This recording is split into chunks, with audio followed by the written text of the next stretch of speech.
They said she was strange, too quiet, too shy, but Mercy wasn't just quiet, she was listening.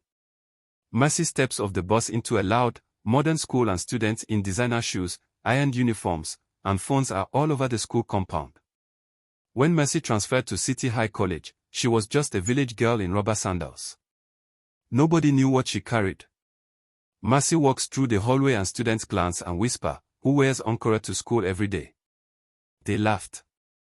But Mercy kept walking because she didn't need their words, she could hear their hearts. Her eyes glow faintly. The world slows. She passes a boy. His thoughts, "What if they find out I can't read properly?" Another girl, "He's never going to notice me." Some hearts screamed, others trembled, but Mercy had it all. Every lie, every love, every fear. Her grandmother's bracelet helped block the noise. She said, "You must not drown in other people's feelings, you must anchor your own." And then, Patrick walked in. The most popular boy in school. Handsome, polite, but his heart was completely silent. "Why can't I hear him?" That night, Mercy writes in her journal by candlelight. Day 1, new school, everyone's loud but him, no echoes, no whispers, just a wall. She remembered what her grandmother told her, "If ever you meet someone whose heart makes no sound, run." For most girls, Patrick was the dream, confident, charismatic, perfect, but, for Mercy, he was a mystery she had to solve. She watches Patrick move through the hallway. Everyone reacts to him, smiles, blushes, but he walks like he's on autopilot. There were no cracks in his charm.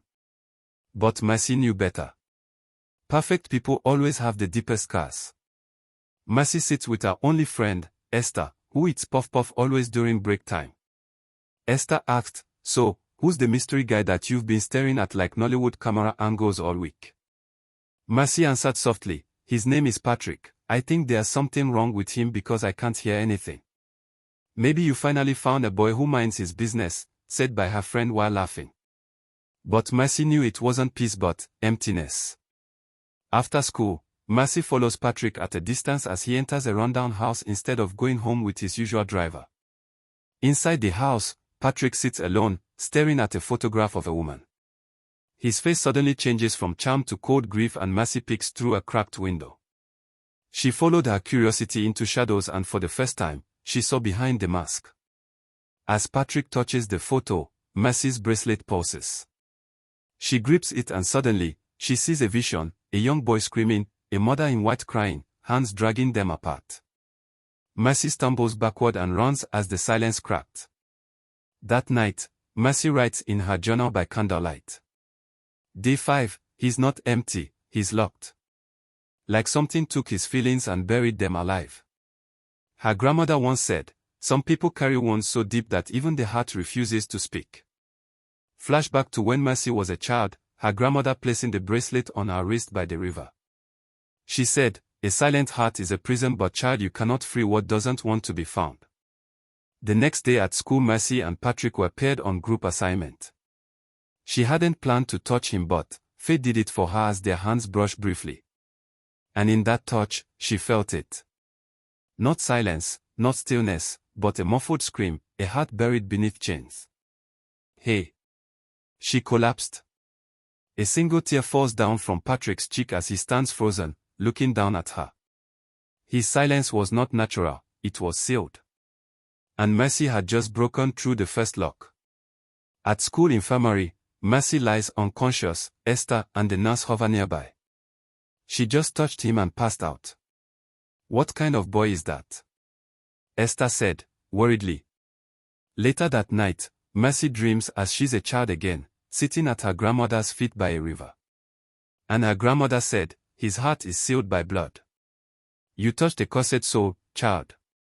"Then how do I break the curse?" Mercy asked. "You don't do anything without giving up a piece of your own." And she woke up. The visions were growing stronger. And now she had no choice than to get answers. Mercy sneaks into the staff records office at school to find Patrick's file, but his records were spotless, too clean, except for one word that states that his mother is dead.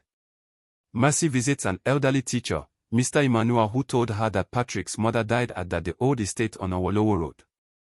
To make the matter worse, they said that the boy didn't cry not once when his mother passed. He couldn't. They locked his tears away, Mercy whispered to herself. Patrick alone in his bedroom, talking to himself, why do I feel like something is breaking inside me? The next morning, Mercy and Patrick meet again in class. What happened when you touched me? Patrick asked with a serious face. Mercy said quietly, you screamed, but not with your mouth, with your heart. I don't feel things. Don't start imagining stories. Patrick responded coldly. Patrick's heart was waking up, but something was still keeping it in chains and Mercy was running out of time.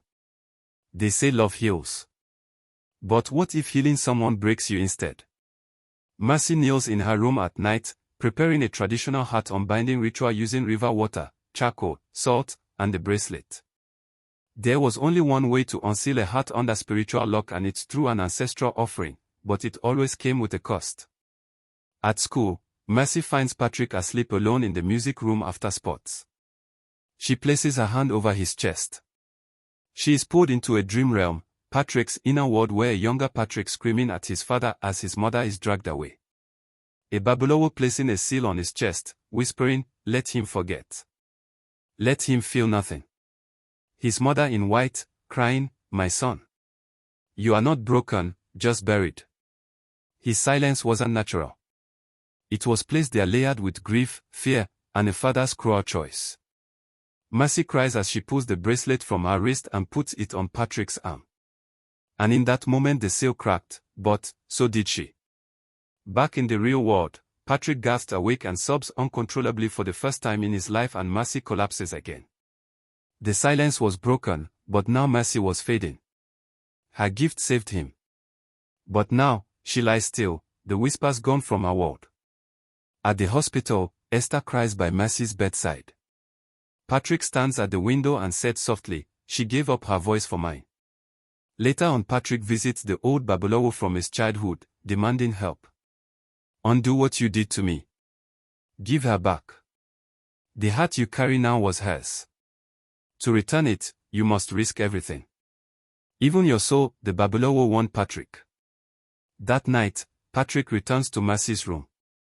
He places the bracelet back on her wrist and kisses her forehead, then said softly, if I must lose myself to give you back, then take me. Mercy's eyes open slowly. She looks at him, and smiles faintly. Hearts don't break, they echo, they remember, and sometimes they return home. She hears only one heart now. And it beat for her.